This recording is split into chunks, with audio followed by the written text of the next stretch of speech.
Welcome in, everybody, to another edition of the Go 24/7 podcast. I'm Matthew Brune, and joining me once again is Shea Dixon. Shea, how are you doing on this afternoon?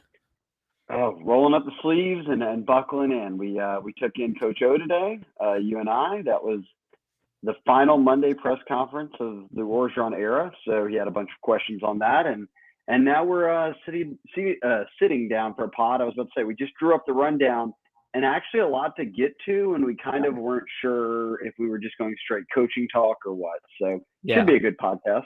Yeah, I told you at the presser, I was like, I'm not sure we have enough for a podcast. And then Eli Ricks situation happened, and we're like, all right, there we go. And then we got coaching talk. We didn't do a post game pod for ULM, obviously, after that kind of a disgusting game.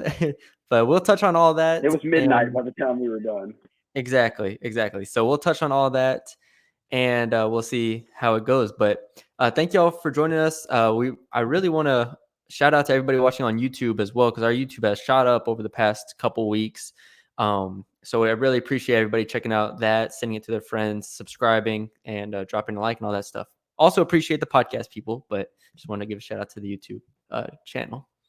And a shout out to the guy because I just finished my lunch from Smalls, which is also a Matty B favorite since he moved to town. But one of my guys working, I didn't catch his name, fan of the site, loves our work. We chatted it up, chopped a little coaching search up. So shout out to the Smalls worker that, like I said, didn't catch his name, but Love a Smalls. shout out. Love Smalls. Great place. All right, Shay, let's talk about the big news of the day. Eli Ricks reportedly entering the transfer portal after 2 seasons at LSU. Obviously, comes over from IMG Academy, a 5-star guy, someone who we anticipated being a huge player for this team coming into the season, and he was for 6 games, and then obviously gets hurt and elects to have season-ending surgery. And that's where everyone was like, okay, this is not great, but it is surgery. It happens, and the injuries continue to stack up. But we weren't sure about what this meant, and now we get some clarity. Obviously, with the whole Ed Orgeron situation, I believe Ed Orgeron was fired after he elected to have surgery. One way or another, you can correct me, but now he enters the transfer portal. Just what are your initial thoughts and takeaways from that? Well, I think when you saw the board reaction, Matty B, a lot of these people obviously who are listening to the pod have followed Eli Ricks since high school. He was at Mater Dei, he transferred to IMG. And then when he committed to LSU, it was sort of this whole like in limbo thing. And a lot of people thought he was going to flip to Ohio State. He plays that 2020 season a year ago. I think he led the country in picks. I know he led the SEC in picks. He might have been like second or third in the country, but had a really good freshman year. And even then, I think he only played in 8 of the 10 games, and then you had 6 this year. So 14 total games isn't exactly what you want out of your 5-star, right? Like that was your 5-star signee after Stingley that was supposed to be this 1-2 punch. And obviously on both sides, it didn't sort of end the way you wanted it because both of them ended up being hurt this year. And then now Eli Ricks transferring his money years next year, Matty B.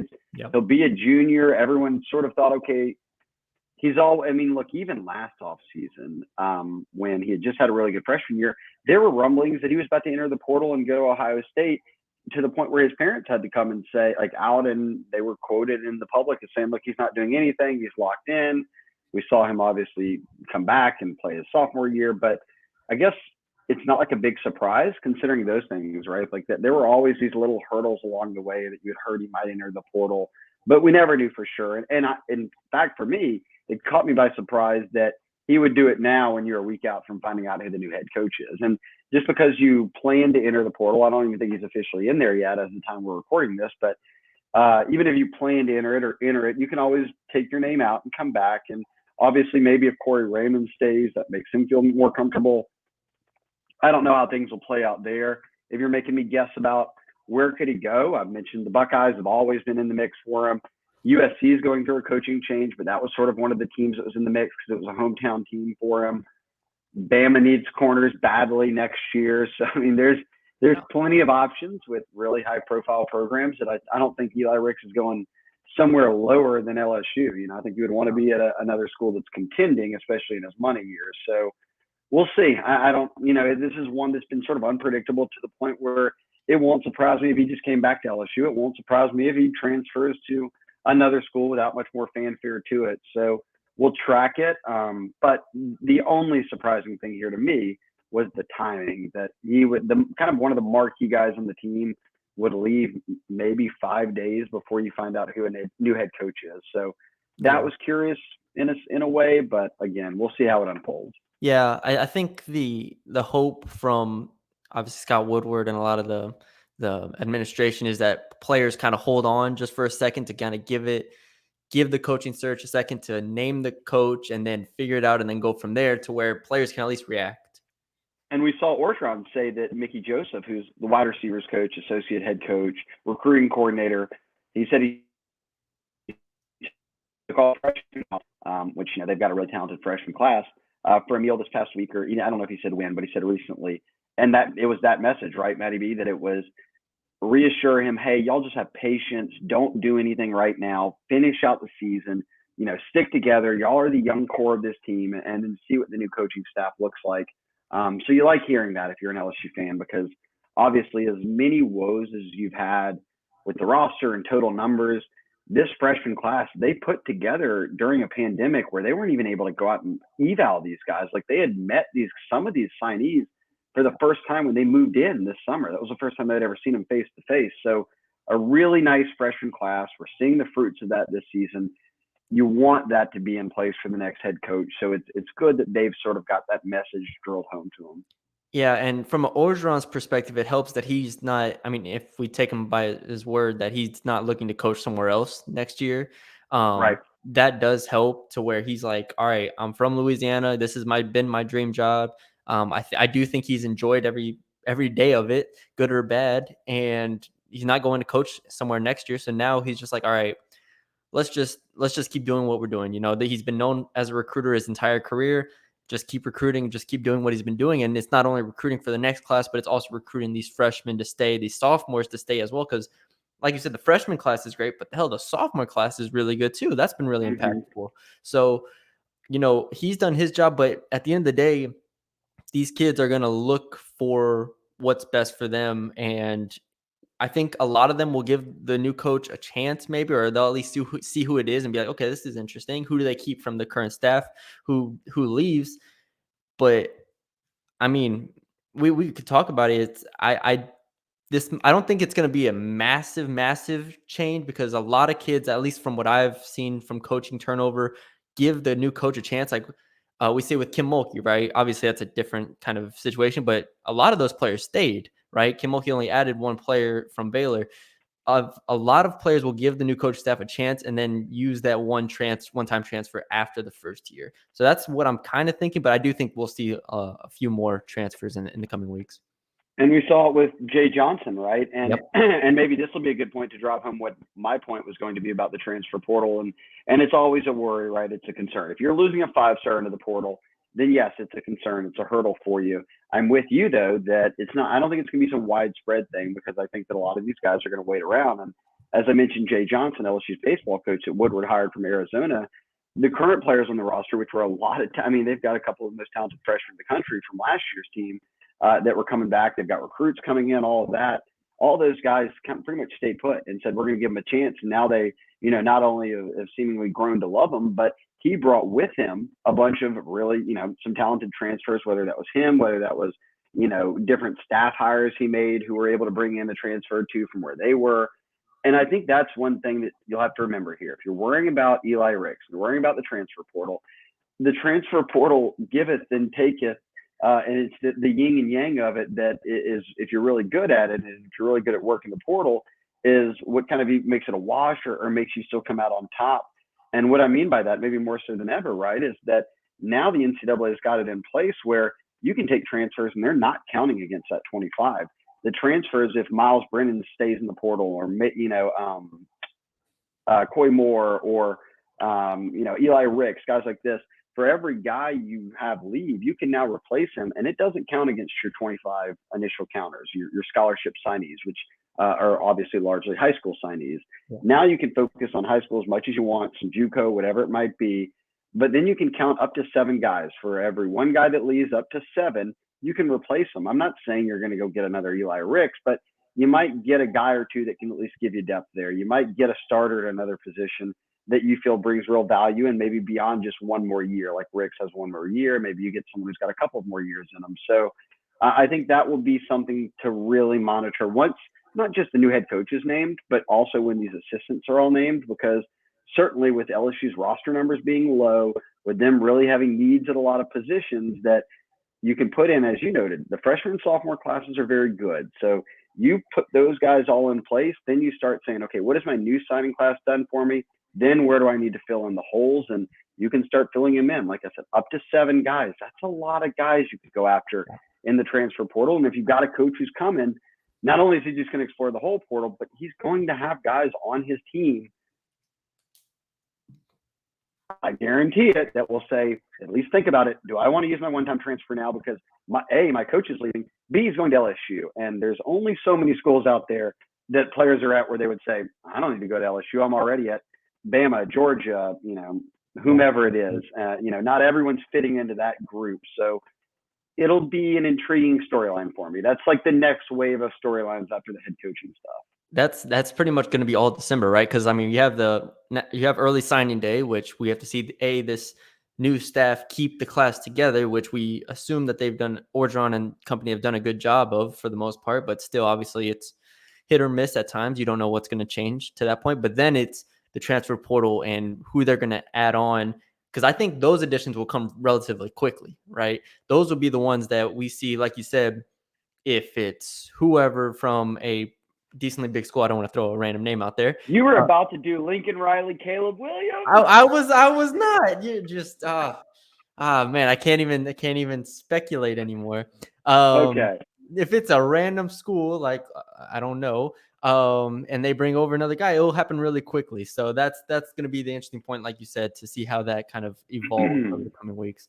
But I mean, like I said, especially a couple receiver, running back, Garrett Nussmeier, quarterback. I mean, I feel really good about the freshman, sophomore classes. It's just about who they keep from those classes. I mean, defensive line, I feel pretty good about. I'm going through it. I feel pretty good about every position except maybe like corner and offensive line and like maybe linebacker as well, since Clark and Baskerville are probably gone. Right. Yeah, you'd have to think those seniors will be gone. The linebacker, I think, will be a huge position because if you don't have Clark and Baskerville, and Mike Jones has really found a home in this like 3-4 almost, or outside linebacker type role. You're talking true middle backers. We haven't seen Josh White. We haven't seen Antoine Sampa. You've now moved Mike Jones outside. It's just not a lot of guys that you would then go to and say, no, like Greg Penn has played a little bit, but then you would presume like it's like the only guy you can name now that would be like immediately starting. The only guy who's actually played some. So it'll be interesting. Obviously, Josh White should be healthy, and maybe him and Greg Penn will be the starting linebackers. But I would have to no doubt think that, and we heard it when Orgeron was the coach midseason when we would talk about the portal, he would say O-line and linebacker and at times safety, but he would say those are sort of the groups we really got to focus on. I think that holds true for the next stuff. Yep, definitely. Anything else on the Eli Ricks or transfer portal side of things? We touched it. I mean, I'd be surprised. Like I said, I was surprised by Rick's doing it now. So I doubt they're going to have any more transfers before they name a head coach. I would think that these guys are going to wait out a week or two. Yeah. After the coach is named, I can't place any bets. I have no idea what's going to happen at that point. So, let's go to, since like I said, we didn't do our post game for the ULM game. It was late. The game started at like 8 p.m. and then also we got out of there at like midnight. It was Also it was a game that like people didn't really enjoy for the most part. I think it's safe to say, but LSU leaves with a 27-14 win, and a late Cade York field goal was the only thing that made it 27-14. If not, it would have been 24-14. And I mean, like I said, it was a pretty boring game, pretty ugly game. It wasn't the explosive performance that we were kind of hoping for. I went out on a limb because our predictions had been too kind of uniform to me the past couple weeks. I was like, I'm going to go crazy. I think I had it 45-7 LSU. It's just bad. And it wasn't even close. It was just awful. I'm now 2-9 picking against the spread in LSU games. Shea, do you understand how bad that is? You didn't actually bet them though, so that's the good thing. No. I didn't bet any of those games, but I'm just actually 2-9 in my picks, like against the spread, like, and so yeah, I'm awful. So fade whatever I pick. That should be y'all's motto going forward. But what were some of your takeaways from the ULA game, real quick? Hold on 1 second. My dog's barking at the FedEx person just pulled up. You Hey, good? stop. Stop. All right, they're pulling off. You're good. I can't hear it if that matters. Yo, she's not barking right now, but she would. All right, I'm about to start. Hold on. You're good. I thought we sort of sit on the board and in the game thread while we're watching you and I in Tiger Stadium. And like you said, it was sort of like 2 weeks in a row. Arkansas was kind of a boring game, and ULM was kind of a boring game. There weren't many people there. It was already like 10 at night. So we were sort of looking for anything to discuss. And I brought this up to the board, and obviously, like, there's so many nuances to this. Offenses have changed everything, but since LSU's 2007 national championship season, the number of quarterbacks, and I sort of listed them all who have ever started a game at LSU, and we're going back to like Andrew Hatch, who's a Harvard transfer, and the Jarrett Lee and Jordan Jefferson days, all the way to present. And the 300-plus yard passing games, 15 for Burrow. No surprise, he's up front. He had 2 years under his belt. The second year, he pretty much racked them all up. I think he had 2 or 3 the first year. Max Johnson is a sophomore in year 2 behind an offensive line that's been in musical chairs, an offensive coordinator this year that has sort of been harpooned at times by Orgeron and others for not calling plays the way he would have expected. And he's a first-year coordinator, so there were road bumps expected, and there's been drops and poor play. But Max is second on that list of all the way dating back 2007 with 5. So in ULM, he went over 300 yards again. So we started the discussion, and I brought it up to Orgeron today. I was just curious what he kind of thought about, how do you think Max plays or has played? And he sort of circled what I think everyone feels about Max is that, like, you wish he wouldn't hold on to the ball as long. And then sometimes he's holding on to it too long because there's nobody open, and then he's getting sacked. And then other times you just wish your play calling was better. You're putting him in a better spot to have success. And then there's, times where he's on or times where he just misses maybe. But then you look up and he's a 67% passer for 319 yards, 2 touchdowns. He runs for a touchdown. He doesn't turn the ball over. And you say, that's what I just watched? It didn't feel like that when I was watching it. And I think that's sort of how LSU fans always feel. And it's almost kind of like Orgeron said it that way. It's kind of like, look, you can look at the stats and then you get into the film room and it's almost like you're tearing him apart when really he didn't have that bad of a game at all. He's nearly a 70% passer for you. And I know it's ULM, but that sort of rhetoric is remained the same across a lot of Max's games. He had kind of a bad month, right, up until Nussmeier got benched. It was when the running game, or Nussmeier got into the game. It was like the running game really took off, and like then the offense looked like, okay, now you'd been passing it real, enough, and you couldn't run it. Now you're running it, but you can't pass it, and you just could never find that balance. And I think now maybe you're hoping you can find that this week, right, with A&M. But Yeah, I guess one of my takeaways was that I thought that Max looked good, and a lot of times when Max has looked good, Kayshawn's been on fire, and we saw a bit of that from Malik Neighbors. I mean, that 6 targets, he had 5 catches. Oh no, I'm sorry, that was Besh. 7 targets, 4 catches, 143 when he had 1. When he had 4 catches for 143 and 1, he was also at 4 targets. So I guess his next 3 targets, I can't remember exactly if he dropped it or overthrew it, whatever it was. Mm-hmm. But that's a breakout. He had 1 drop in there. Okay, I see it. Yeah, they actually calculated drops. But that's a breakout game. And Orgeron's even said it. We've said it. After Butte went out, you won 1 game before this ULM game since kind of Butte went out and then the news of O getting fired. You beat Florida. Well, why? Well, Jeray Jenkins caught 3 touchdowns that day. Like, Ty Davis-Price also broke the rushing record, but you still needed a receiver to go out there and get 3 touchdowns for you, and Jeray did it. And they just didn't have that, these past games. And Neighbors did it against ULM, and we're talking about this game, and we're kind of going to shift to A&M here and do some thoughts just because it's Thanksgiving week, and obviously we won't catch you for our normal podcast because it'll be Thursday on Thanksgiving Day. But I would have to think, right, a key to the A&M game is, they're going to have to run the ball. They've actually played really good defense since the bye week, pretty much consistently every single week. And the goal line stands at ULM, all that's impressive. The guys are in there, they're fighting, they're buckling in. They gave 1 away at the end. It really should have only been 7 points. But I'd have to think that someone's got to, like, Neighbors, probably, maybe it's Brian Thomas, but they've got to get a guy who's scoring multiple touchdowns, going well over 100 yards in this game for me to think that they're going to keep pace. Not that A&M is some high-profile offense, but LSU doesn't score a lot of points right Yeah. now. As you noted, Matty B, break down the gambling spread once more. They've been rocking the under now for a month straight. Four straight games of the under for LSU, and it's not even like close. The before ULM, it had been like the under hit by like 30 points, and 29 points, and then ULM was by 16. Like they're not even getting close to that like point total. And so now the point total for which we'll talk about more for the A&M game is 46.5, and it's just like Vegas is just like, please just score points. That's a bad football number right there. It's just at any point, please. But I agree. I think from what I've seen, I mean, obviously Jack Besh is about as explosive as you can ask tight end / receiver hybrid to be. I mean, he breaks tackles, is able to get upfield really well, but there's a different element when you have that Keyshawn Boutte type talent, right? And Malik Neighbors is probably the one. I mean, I like Trey Palmer a lot. I like Jeray Jenkins. I like John Trey Kirkland. Sure. I like Brian Thomas. But Malik Neighbors with the ball in his hands feels a little different to me.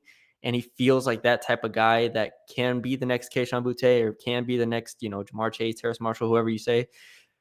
And that's what's going to be big for this team. And that's why I agree with your point to where Max Johnson was really good. He, as far as just getting the ball out of his hands on those quick throws, the screens, the pop passes, and taking what the defense gave him, because ULM kept kind of sagging off. But whenever he has that one receiver that he can just kind of look at and be like, all right, he's going to be open down the field. He's going to be the one I'm going to hit on this crosser, on this post, on this go. That's where he kind of goes. And then he reads off of that, right? That's kind of like how Max Johnson operates, because he's not a great quarterback that can just sit back in the pocket and progress, and then boom, get a throw out. Usually when he progresses, he's holding the ball too long and he takes a sack. So it's going to be interesting to see if Malik Neighbors can kind of continue that, because we've seen good Brian Thomas games. We've seen good Trey Palmer games. We've seen Devontae Lee make a catch or two. Like we've seen all these young receivers. We saw Deion Smith game. Obviously he's hurt, so that's kind of, I'm not going to say he hasn't continued that, but still we've seen all these young guys have good games at some point. Malik Neighbors probably is the one that I think is the most capable of repeating that performance outside of obviously Jack Besh, because Jack Besh is just that good. So, yeah, I think from that ULM game, it was kind of disappointing to see the run game not really get going as much. 21 carries for 82 yards for Ty Davis Price. And, Corey Kiner only gets 6 carries. Josh Williams ends up getting 3 carries for 3 yards, or for 2 yards rather. And so the run game was kind of disappointing there. That looked a little bit like McNeese in some ways. But, when they got the ball to those playmakers, it was just like, all right, we have these 4- and 5-star athletes on the outside, and we're going against UL Monroe. So that was kind of just the difference. I agree with Damone Clark more than Ed Orgeron on the defense side of the ball. I didn't think it was a great defensive game, but they did have those. They buffed up a little bit when they had to, and that's what you want to see from this defense, because I don't think they took ULM seriously at all, and I think they looked over them. They looked towards A&M. I mean, hell, Ed Orgeron said that he ripped off his shirt after the ULM game because of A&M, not even obviously because of ULM. So I think I'm not too worried about their performance against A&M because of ULM, but I am worried about the performance against A&M because of A&M, if that makes sense. Well, I think we should honor Ed Orgeron here and flip the script, because on our rundown, I'm not taking my shirt off, Shea. No, don't do it. After this, we were going to break down some final thoughts from ULM, and then we were going to do coaching search stuff, and then we were going to preview A&M. But let's flip the script. Let's just move right into A&M, because let's build on these thoughts here, and then we'll wrap up, and we'll give you all the coaching stuff that you're probably sitting here and waiting around for. You're just skipping through the podcast to get to. No, we just put it at the end. So that way they got to watch the whole thing. Okay, so then now let me offer this up to you. Let's say, here's the most fundamental way to look at A&M right now. They are the number 11 offense in the SEC. That is not great. There's only 14 teams. LSU's 12. They average 400 yards a game. LSU's at 370. So they average a little bit more than LSU a game, but you're not talking about a Mississippi, Alabama, even a Florida, teams that are averaging 500, 480 yards a game, something like that. On the flip side, the number 3 defense in the SEC, only allowing 320 yards a game, and that's right up there with Georgia and Alabama. So knowing what we know about LSU, when you think, okay, they're going to play a really good defense, you say that doesn't sound too great because LSU's not been very good on offense lately. But it's an offense that's not that great, and LSU's actually been playing a really good defense despite being down a lot of guys who were starting earlier in the season. So a bit of wins for both sides here. You'd have to think there's going to be a raucous Tiger Stadium. LSU doesn't like A&M. A&M doesn't like LSU. Jimbo's gotten the best of Edo recently. You know that Orgeron wants to go out with a win in his final game, let alone beating Jimbo, whose name's getting tossed around out there Right. for the job after Orgeron's gone. So storylines galore. It's always the final regular season game. Initial thoughts. I mean, 6.5 points is the line. Is that about what you figured it would be? Yeah, I was thinking like a touchdown probably because it can't be too much more than touchdown because anything like it can't be like 9 or 10 or something because these teams aren't going to score enough, right? Like it might be the first to 20 wins this game. Like it's really might be that low scoring of a game, like kind of like the Auburn game in a sense, to where, Auburn had to make some late plays with Bo Nix to kind of pull that one out. I could see it kind of working out in that way. LSU coming out hot. They usually do well on first quarter, so I could see LSU maybe taking an early lead. But I'm really worried about if it's a close game and Max Johnson has to make some tight throws. That always concerns me. And the turnover factor, like we saw against Kentucky, is always there. If LSU just has a couple turnovers and doesn't win the turnover battle, I can't see them winning this game. But A&M, Zach Calzada is not, a good quarterback, great quarterback. It's going to be a running attack from them. And if we've learned anything about LSU the past few weeks, it's that they can now stop the run after Lane Kiffin told Orgeron, he was like, hey, you're running the same thing every time. They kind of changed up and now they stop the run. So I'm really struggling to see where they get anyone scores here. I think for the most part, LSU has a little bit more explosive players on the outside, Oh, no but doubt. A&M, does have Jalen Weidemeyer, who's a very solid tight end, and they have that run game with Spiller and a chain, who, I mean, that's a hell of a 1-2 punch right there. And they've deviated away from Spiller in some LSU games and some of their big games. Like they just weren't going to Spiller at times. And when they did, it was like, oh, that's what you should have been doing the whole time. So yeah. I'm curious how much Jimbo will try to run it, knowing that LSU has been playing good run D. But to your point of points, so LSU loses what? They give up 42 at Kentucky, 42 back home against Florida, 31 in Oxford, and really Ole Miss probably could have scored more than that in a real way. Lane let off the gas against Coach O in that one. Then they hit a bye week and they shuffle it all up. Bama, they give up 20 points. They get that down to 16 points in overtime against Arkansas, which is 13 points in regulation, and then 14 points against ULM. And ULM had a short field after that fake punt to get one of them, and then they gave up a cheap one at the end. So in that game, ULM could have not scored in that game. I mean, it was close to it being that way. So I'm with you in the sense of where's if LSU's not shooting themselves in the foot and just giving A&M field position all game, where's A&M's long drives or explosive plays coming from? I mean, they don't have a top 10 offense in the SEC right now.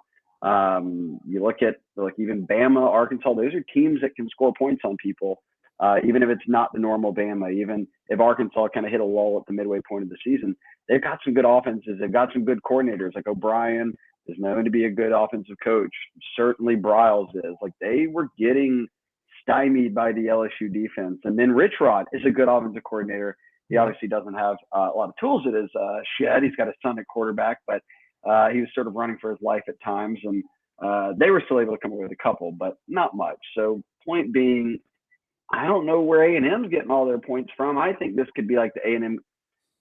It was ugly. That was A&M game last year, I think, when Finley started, and when it was like 17-13 final. Like I could see it being another one of those. Played well last year against A&M. I remember taking that in my notes. I mean, the defense played like one of its better games, and last year's defense obviously was bad like the entire year, but that game specifically, they just were outmatched. That A&M team last year was better than this year's team. Obviously, Kellen Mond and they had a little more weapons. So, Yeah, that game was 20-7 last year. Yeah, it was a pretty ugly game too. I remember that.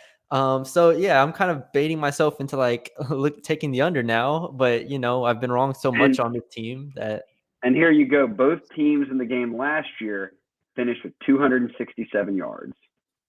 wow, Both of them. Jesus, 267 in a less 20 to than 7 game. oh yeah, and That's I don't, not good for the people yeah, that I are don't. keeping score at home. I honestly think it comes down to this: if LSU can run the ball with Ty Davis Price for close to, if not over 100 yards, I think they can win this game. I think they actually will probably win this game. I'm worried that they're not going to be able to run the ball. Like, I'm worried they're going to revert back to their kind of old ways and have to like complete some short passes and have to get lucky with some busted coverages. But if they're able to run the ball like 30 carries for 110 yards, 120 yards, like that's more than enough, I think, to get enough first downs, to get in field goal range enough to, maybe get in the red zone and get lucky, get a couple pass interferences. I really They're think not good in the red zone either. That's LSU. that's That's true. another Yeah, issue. no, it's true. It's true. Yep, they're gonna have to get lucky. I think it's a low scoring game, but if LSU can run the ball and match, because A&M, I think, is going to run the ball decently. I don't think they're going to break big runs, but LSU has to match that, basically, is what I'm saying. Like, it can't be Max Johnson against the A&M run game. You know what I mean? So that's what it comes down to me. I don't know who I'm going to pick yet. I'm kind of on the fence right now, but I've I got do your think we just need your gambling picks, brother, and we've already got a Matty B lock of the century, the the under under. and LSU covering the 6.5. You heard it here Oh, first. there you go. Parlay it together. Get some nice. It's on. Oh, it's after Thanksgiving. I was gonna say get your kids something nice for Thanksgiving. I don't even know, but why you do that, but why not? Something to eat. There you go. Pay for the turkey. All right. Let's talk about what everybody is kind of here for, I guess, at this point. The coaching search update. Shea, you just released your hot board, kind of trend meter 2.0. I released another coaching evaluation, my fifth or sixth one, I believe. Sixth, I think. Luke Fickle. I got a couple more left in the tank. We'll see how those will come out in the next couple days. But what has stood out to you so far, just the trends as you continue to kind of monitor things as they're kind of playing out? Yeah. Okay. We'll do this. We'll do a bit of an exercise here. I'll work down what I think. And look, Scott Woodward and his inner circle have kept this super close to the vest. I mean, there's been very little leaks. There's been very much you could put your finger on and say, man, I totally believe that. And that's where they are right now in a deal, or they're reportedly offered this guy. None of that has really happened. So it's just been a lot of speculation as to who is kind of like a top group or who's really in contention. And as these other jobs open up, USC, Washington not really, it's like they're competing with LSU, but Yeah. Florida now with Dan Mullen, Virginia Tech, which has sort of been in the mix for some of the guys that are on the list. So you're starting to see teams feel like, okay, man, or fans feel like, oh man, pressure's on LSU. Hopefully they've got their guy, and I think Woodward's had a month and a half now to figure out exactly where he's at, and now we'll see kind of what the time frame looks like. And I'll sort of give the rundown there before we start on the candidates. If the coach is not in, like we're presuming this is a college head coach or college coach. If he's not in the conference championship game, then you can announce it as early as Sunday. You play A&M Saturday, you can announce it on Sunday. If he is in the conference championship, you wait till next weekend. So then it could be as early as Sunday of next weekend. And if for some reason he's in the playoffs, if it's one of those coaches, then I guess in theory that coach would coach through the playoffs. And then everyone would say, well, what about recruiting, early signing day, the portal? It would be and I've asked about this, and someone I trust told me that if that were the case, if it's someone in the playoffs and Woodward knows that, then he's already got the deal done behind the scenes. So you don't have to worry like, oh, what if they get there and that guy backs out and then who do you hire? It wouldn't be like that. And also the person said, and then it would be simple math, because if Kirby is in the playoffs and, whomever else, these guys that LSU's not hiring, you're not getting those guys, that there may only be one team or two teams in the playoffs that you even say that guy is someone LSU's after, and they haven't named their coach. It's probably him. And recruits would know that, it would be sort of widespread at that point. So Yeah. let's do this. We'll do the tiers. You mentioned you've done coaching breakdown, so I'll ask you to have a little reaction after each one. But I do, and I have believed that the tier one group in Woodward's mind was Jimbo Fisher, Lincoln Riley at Oklahoma, and Mel Tucker at Michigan State. Now, sort of it's like a one is not like the other thing with Mel Tucker. It's, he's a second year guy at Michigan State. They were bad last year. They were now good this year. How has he put himself in that conversation? Is he really in that conversation? And I think Michigan State offering up the Jimbo deal. I mean, he got the 10-year, $95 million reported offer, which was what Jimbo signed in his extension before the season. That puts you right behind Saban as the highest paid coach in college football. You don't just get that contract given to you in year two for winning. I think they're they've had 2 losses, so they could in theory finish 10-2 if they win this weekend over Penn State. But at that point when they gave it to him, he's got 7, 8, and into 9 wins. You're not getting it then, and you just not happening. They're not making you the second highest paid coach in college football unless someone's out there trying to get you, and they're throwing around a lot of money. And clearly LSU's in a position where they feel like they're the premier job. They feel like Woodward's got a track record of we saw it with Kim Mulkey. We saw it at A&M with Jimbo Fisher, that he'll open up the checkbook to go get the person that he wants. So I think that Mel Tucker, it's almost like it's easy to believe he is in Woodward's group because you saw at Michigan State how they reacted. Fisher is the obvious one that makes sense. People know that Woodward hired Fisher to A&M. People know that Jimbo worked at LSU through the Saban and Miles tenures. And people know that Jimbo and Scott are close. So it's not a big surprise that he's going after him. A&M's in the West. A&M's got a great recruiting class. That one's not a surprise. And Lincoln, I can't promise you I know where in Scott's mind and Woodward's mind where Lincoln stacks up on his list.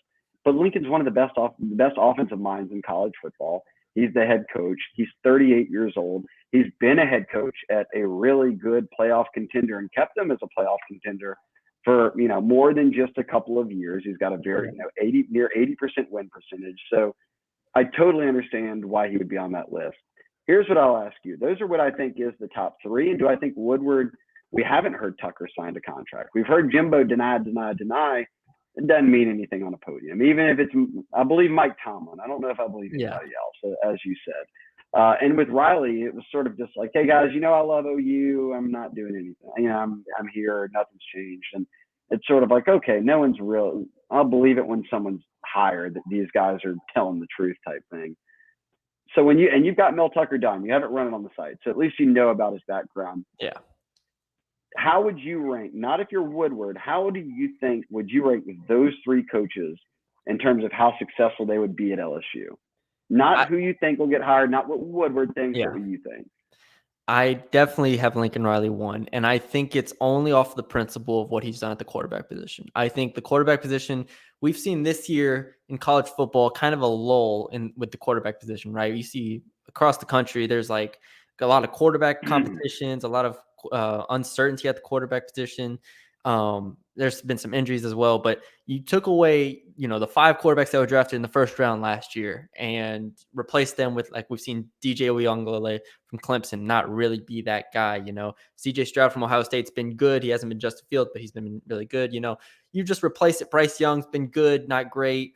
So I think the quarterback position has just become increasingly difficult at the college level, and it comes and waxes and wanes. But if you look at, and Oklahoma's not, is in the same boat, right? Spencer Rattler was the Heisman favorite, or one of the Heisman favorites, and then ends up getting benched. I think Lincoln Riley's, and then Caleb Williams became the Heisman favorite. So he's just got this Heisman favorite rhetoric going on. I mean, between Baker Mayfield, Kyler Murray, Jalen Hurts, you go down a list of guys that obviously he wasn't the head coach when Baker Mayfield got there, but you get what I'm saying.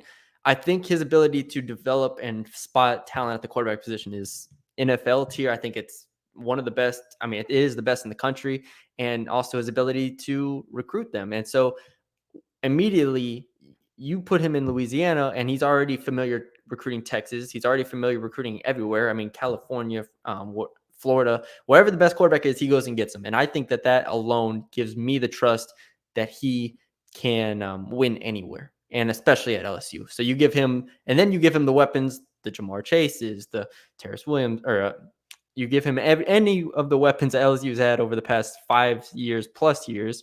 And I just don't see how you stop him, because at OU, it's like, all right, we have Hollywood Brown here, and then there's like the next in line, like Marvin Mims right now is really good, but like, there's a little bit of uncertainty. No, LSU, you get top end receivers every single year. You pair that with the quarterback coach of Lincoln Riley. I think the offense is just unreal. Like, so I think Lincoln Riley would be one for me. Two, I'm Tucker and Fisher are in a similar boat for me. They're not in that top tier. I don't think when we did the podcast last week, I named either of them as like my top three. Or I might have had Tucker 3 actually, because at the time I had done that evaluation. I really liked his background, but I think I'm still reeling from that Ohio State loss this past weekend, where they just looked inept to a degree. So, yeah, I like both of them. I would probably go Fisher just because I think from a stability standpoint, you know what you're getting from him. He has ties in Louisiana, at least from his 6 or 7 years here. So, and I think he's won a national championship, not for nothing. So I would go Lincoln, then Jimbo, and then Mel is my 1, 2, 3 as far as who would do the best here from those three. Yeah, and I think the Jimbo, like we just said, their offense, and again, they have Calzada now, but it's not. I don't think Calzada was that great of a quarterback out of high school. He was not like he was a top 10 quarterback. So their offense isn't top 10 in the country or in the SEC right now. They're, not lighting it up on that. I mean, people have said Jimbo's philosophy and offense philosophy is outdated at this point. But the one thing you'd say about Jimbo is he knows how to recruit. I mean, A&M is out there pulling in guys that everyone was looking left and right and why are those guys going to College Station? I mean, Jimbo knows how to get it done in recruiting. I think Scott probably values that as one of the key things that he thinks he could build a program. I mean, Jimbo is one thing you can't knock him on. He can build a roster for you. We're seeing that right now in College Station. But I think that's the top three. I don't know if it will be one of them, but if it does bleed in and with what I would believe is Woodward's working in tiers. And if you're maybe in his mind, that's the top tier. Behind that, and I think probably at the top of the list is Fickle. And I don't think he's leaving Cincinnati for LSU. I'm not sure. Maybe he does, but he's a Midwest guy. I would wonder, and I'll talk about Matt Campbell in a second. I would wonder a bit of about fit there. Like he's a really good coach, and he's won at Cincinnati. He's recruited well. But I said this on the last podcast. Like they beat everyone how they do because he recruits well, and they just have way better players than everybody that they play. So they're going to beat these teams. They should be beating these teams.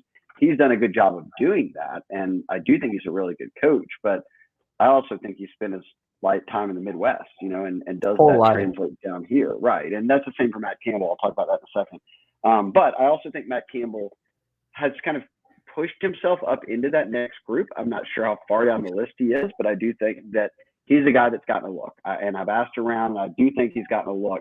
But I'll give you this, and I should have had it up. I'm looking over right now, but let's see. He's been at Ohio State and Toledo, obviously, is where he started out, or is where he went as a head coach before he was at Iowa State. You talking about Matt Campbell now? Yeah, let me just look it up here. Maybe it's easier for me to just do it right here. Yeah. But he's only had one season, Matty B, because I don't think did you do his today or was today Fickle? Today was Fickle. Okay. So here it is. All right. At Iowa State, he's had one season. He's been there since 2016. So that's 6 years. He's had one season where he's won more than 8 games, and that was the 2020 pandemic year. They won 9 games, and because of that, they ended up being in first place on the side of the Big 12. They make it to the Fiesta Bowl. That's his lone New Year's Six bowl. Now, he's not going to one with Toledo, but in 6 years in a Big 12, it's like not all that great. I mean, like Oklahoma has been around. Texas is super down. And he's won 2 games, 5 games, 6 games, 5 games. I'm sorry, that's conference. 3, 8, 8, 7, 9, 6. And this year there's 6 and 5. So that this year was jump supposed out to be, to me.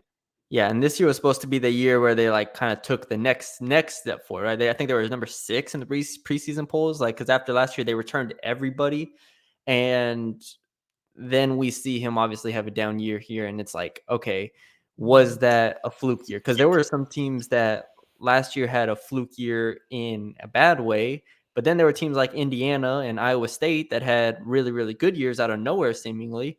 And then, it forces you to ask, like, okay, were those the fluke years? Like, that's just how it goes. So I don't know if I trust that. Right. And I think about fit too here. And I say that with Fickle, and Fickle's got a way better track record at this point than Campbell does. Granted, and Fickle's not at a Power 5 program, but we're talking about in Campbell, a guy who's coached at Bowling Green, Toledo, Iowa State, played at Pitt, born in Ohio, went to high school in Ohio. So Midwest through and through. He's not like they're out there out recruiting the world in the Big 12 to Iowa State. They've landed a few good players for sure. But I think he's a really solid coach. I just think you'd have a lot of guys on the list that you could put up there and say, man, I feel a little bit better about him than I would about Campbell, and then, tacking his resume on the wall and saying, get excited over this.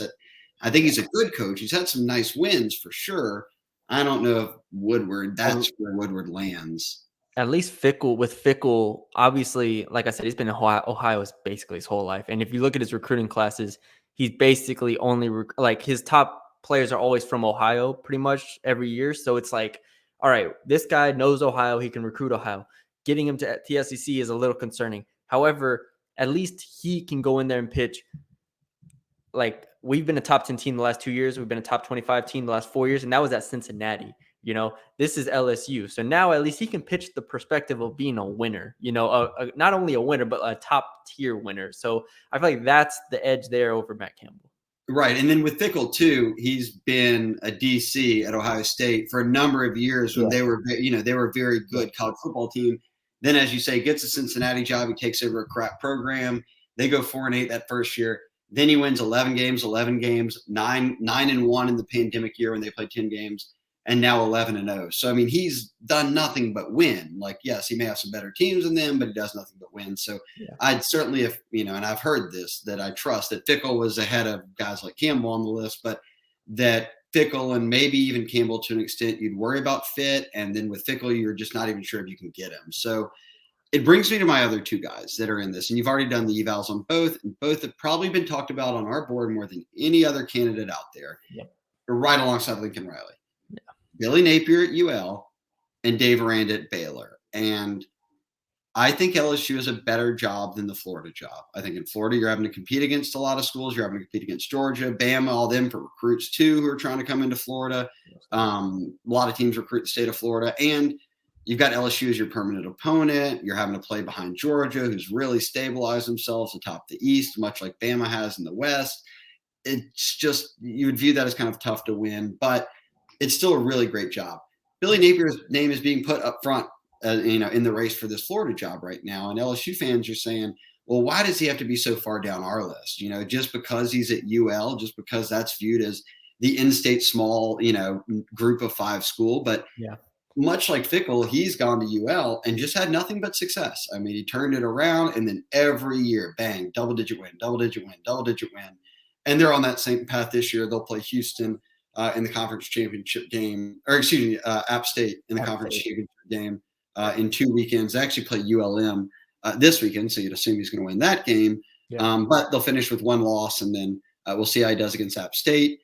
Aranda being the other one, D coordinator at LSU. Woodward spent 1 year with him, 2019 at LSU, so he's got a glimpse into certainly. I mean, Woodward is the type of AD who spends a lot of time in the football building, so that 2019 year, he knew exactly what Dave Aranda was doing on the defensive side. He was able to observe it.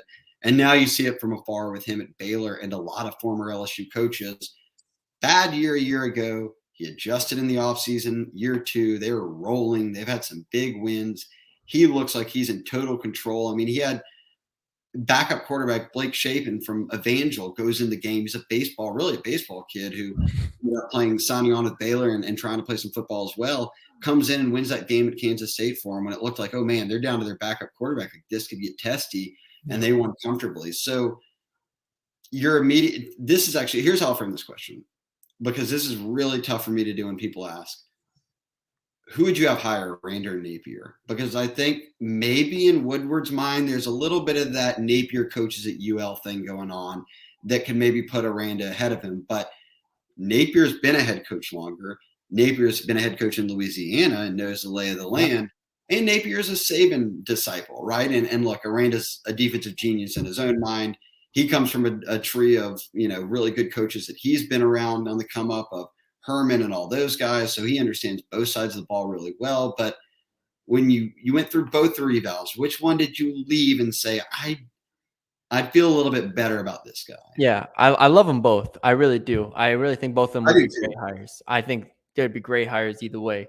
I'm going to go Aranda, though. I think Aranda, just because of what he's done at Baylor and I feel like this Baylor team is kind of him in a sense. And Baylor's been good before him, obviously, Matt Rule, obviously. But this Baylor team feels like it's him. It feels like it is a consistent force that no matter who's on the field, like you said, the quarterback goes down, Bohannon goes down, and they end up winning the game at Kansas State, a good Kansas State team. They go and beat Oklahoma, right? And I think Oklahoma is the more talented team than Baylor this year, but they go and beat them at home. I look at this Baylor team as being a kind of an embodiment of what Dave Aranda is, and I really think Dave Aranda is a very good defensive coach. But more than anything, I think he earns the respect of his players, and he's kind of like the opposite of Orgeron in a sense as far as how he gets the respect of his players. But he gets the respect of his players, and I think I trust that more so coming from Baylor than I do from UL. And UL, like I said, Napier, I would be very happy. And I think a lot of fans would be very happy if he got the job. That jump is a little bit scarier to me than it is Baylor to LSU, because I think winning at Baylor is not easy. And I think Matt Rule is a high quality coach. And for Aranda to come in and to kind of just continue what he built there or what Rule did there is very significant to me. So I think you get him, you instill the defensive culture. I think the defensive talent will just flow through LSU, and then you hire the right coordinators, obviously, and you build it from there. But I'm going to go Dave Aranda as kind of the guy for me between those two. Okay, and Aranda, well, I'll ask you this quickly. Aranda, I guess Napier is viewed too as a program builder. We've seen it at UL. I mean, he's built it that way. He's got sort of the Saban, cheat sheet of how to do it, and he's put his own touch on it, obviously. But he's got a loyal staff of assistants. We don't see his players transferring out to bigger programs when they've had success. They've stuck. They've built something in Lafayette that I think people say, man, LSU needs that kind of thing here. And we've seen them drift down in scholarship numbers. We're seeing Eli Ricks transfer out. We're seeing, and granted, look, they're in a coaching change now, but even before then, it was this instability that had fans worried. And I think that Napier is viewed in a sense as a program stabilizer. And I think Aranda maybe could be viewed the same way as you just described. And Aranda right now, as a former LSU staffer, as his offensive coordinator in Jeff Grimes, and he was at BYU, obviously, with Zach Wilson, and Eric Mateos as the O-line coach. Now those guys are at Baylor, but Grimes' name gets tossed around for head coaching positions, like he could take a smaller one somewhere. And I think Aranda, people would say, well, look, Aranda gets it. He would know who to go hire on offense. I'm not too worried about that. But you did the breakdown. Napier calls the plays. Napier is going to be the offensive coordinator. Yeah. He'll call plays. They'll have an offensive coordinator, but would Napier's offense work here? I don't think people, without digging into it or maybe reading your piece, like they know what Aranda brings on defense, but Napier, an offensive coach who calls the plays, what is he bringing in terms of a philosophy? I feel like he's really malleable. There's this year, I mean, he's had, I believe the name is Levi Lewis at UL the past couple of years, and he's a good quarterback. He's not obviously what you would expect from an LSU quarterback, obviously. So I think you give him a quarterback, and I think you see his playbook kind of open up right now. Right now, it's kind of a lot more of pistol sets, 2 tight end stuffs, but they're really versatile out of that. And it's a little bit more run heavy. They had Elijah Mitchell the past couple of years, obviously in the NFL now with the 49ers. So he's kind of tailored to his personnel at UL, and it's just like, we're going to out physical teams. We're going to be able to run the ball because we have a good quarterback that can kind of run and is good for the Sun Belt, but it's not going to overwhelm defenses like Coastal Carolina, right? So he's made the most with what he's done on offense, and I've been really kind of impressed with it because while it doesn't jump off the stat sheet, it's gotten a lot of wins, and it's given Sunbelt teams a lot of problems, and it's helped their defense even with how they're able to kind of control the game. We are in agreement that we would have both these guys over Campbell. I think I would have both these guys over Matt Campbell. Yeah, I would definitely have both of them over Campbell. I would have them right there with Mel Tucker, honestly. Okay. So like I mean, I would have Lane Kiffin up there with them too. So, but I don't think that's as realistic as a hiring from LSU. Let's see. I have where did it go? Shameless plug. The Lane Kiffin evaluation is also on the site. So, well, his name's getting tossed around for Florida as well. Yep. And then people think Miami might open. We'll see what happens there. Some other names I had on there. Mark Stoops sort of fits for me into the Matt Campbell in a way category of I feel like what's up?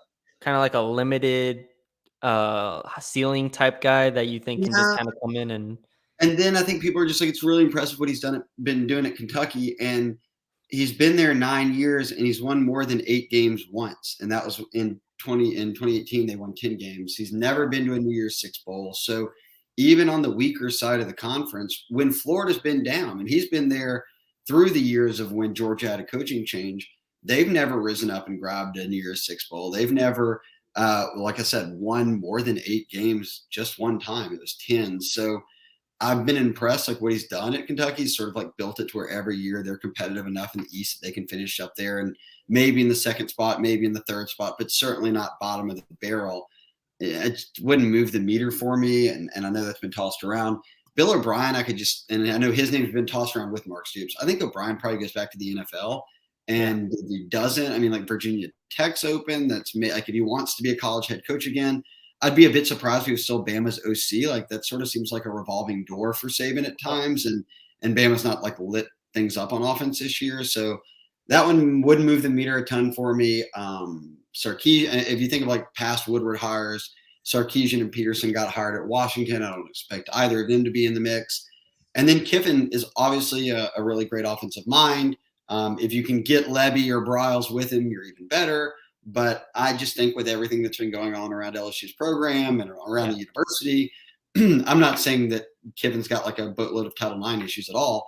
I just think he's got like that young flair about him that is sort of like, okay, we may not need to go down that road right now. And I think that's fine. I think Kiffin probably winds up, if he's leaving Ole Miss, Florida, Miami could open. So does he get back into the Sunshine State? We'll see. But I'm sort of there. I just think that if Woodward ends up moving past that Tucker, Fisher, Riley group, my gut just keeps telling me it's going to be Aranda or Napier. I don't know why. Maybe that's just because it's the two we talk about the most, but I don't think Fickell's leaving for the LSU job.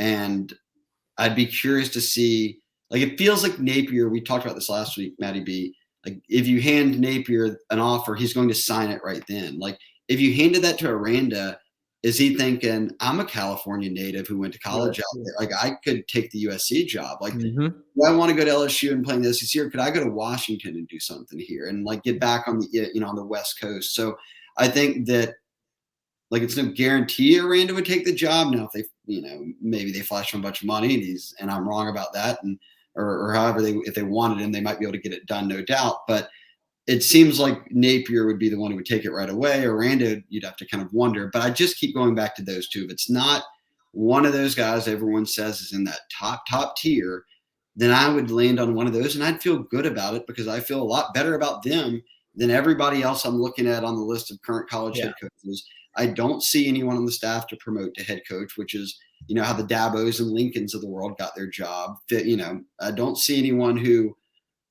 I would say is out there as a coordinator. Like Venables is probably the most well-known offensive or defensive coordinator that's not been a head coach, and they're just not going to stop being the D coordinator at Clemson. It doesn't seem. He's had a lot of opportunities. He's still happy over there. No, he's good.